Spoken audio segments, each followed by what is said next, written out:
pemerintah sadarlah bahwa Indonesia ini bukan negara Islam, tapi kebetulan Indonesia ini 90% rakyatnya beragama Islam. Maka kalau pemerintah mau bikin undang-undang, mau bikin peraturan, pakai pikir.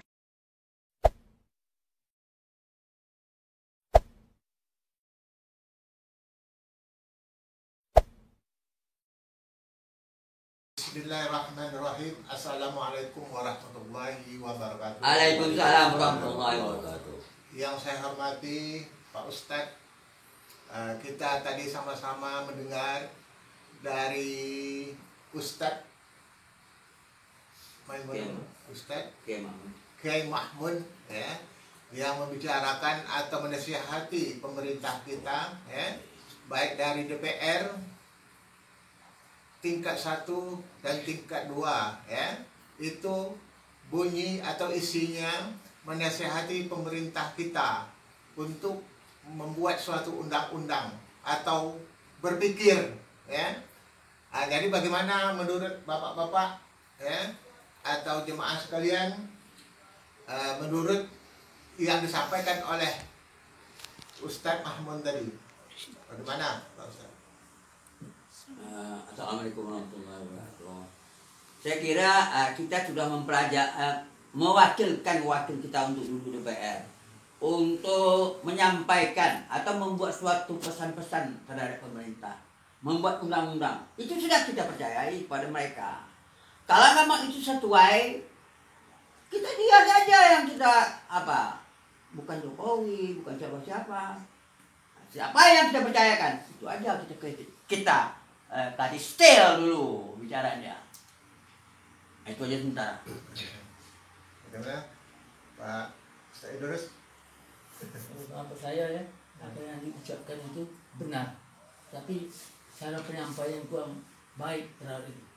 Menyampaikan terlalu baik. Kalau Rasulullah SAW itu kan dilarang, jangan kalau seandainya kau keluar keras kasar orang bubar kan gitu.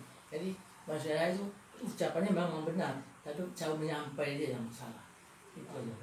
Memang selama ini kan banyak Islam ini kan di pojok-pojok buat undang, tapi akhirnya di pojok Islam menyempit-nyempitkan dari Islam untuk Islam. Jadi itu mungkin kurang juga, saya setuju dengan pemerintah ini.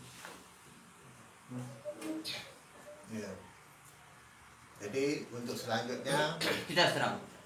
kita serahkan sama Pak Ustadz. Bagaimana Pak Ustadz? Ya. Assalamualaikum warahmatullahi wabarakatuh. Allahumma sholli ala Muhammad wa ali Muhammad. Allahumma sholli ala Muhammad.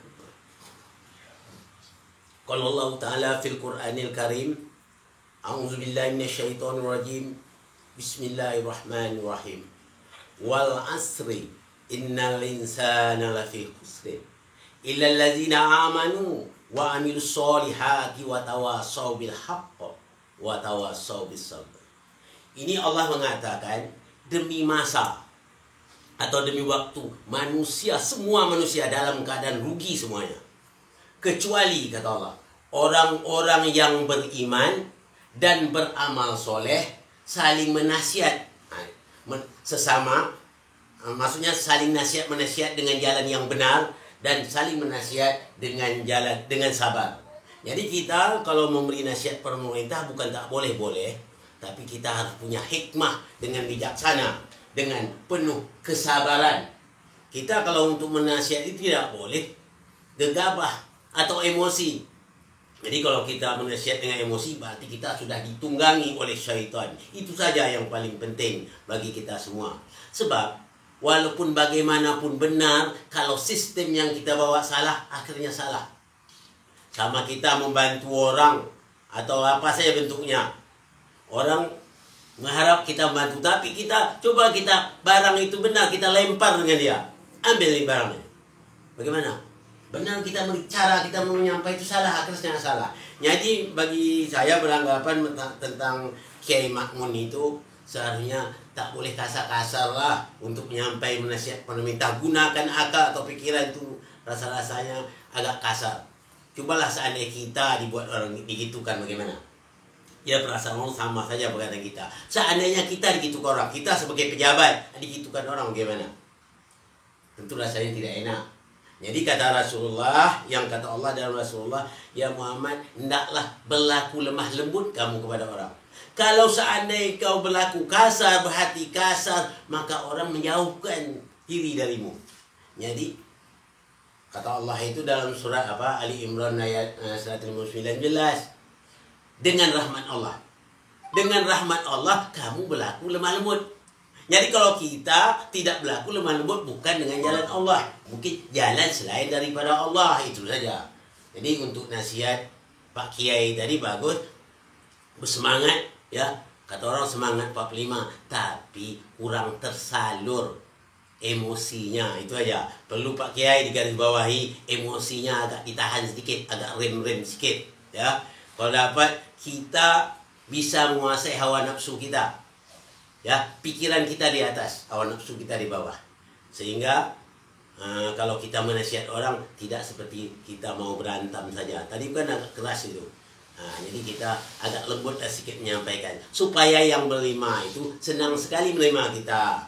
Kita ini sifatnya bukan mengejek atau menghina atau memaki, tapi kita merangkul hati orang itu. Mari kita rangkul bersama-sama dengan wahyu Allah. Ini saja yang dapat saya sampaikan pada kesempatan ini. Mohon maaf dari segala kekurangan. Wabillahi taufiq wal hidayah. Assalamualaikum warahmatullahi wabarakatuh. Waalaikumsalam warahmatullahi wabarakatuh. Baiklah, ya, kita setelah sama-sama mendengar, ya kan, kemudian bisa kita ambil kesimpulan, ya, bahwa menasihati itu, merangkul seseorang itu adalah dengan cara lemah lembut, ya, bukan dengan secara kekerasan, ya. Jadi saya kira cukup sampai di situ. Lebih kurangnya kami mohon maaf dan saya sudah. Assalamualaikum warahmatullahi wabarakatuh. Waalaikumsalam.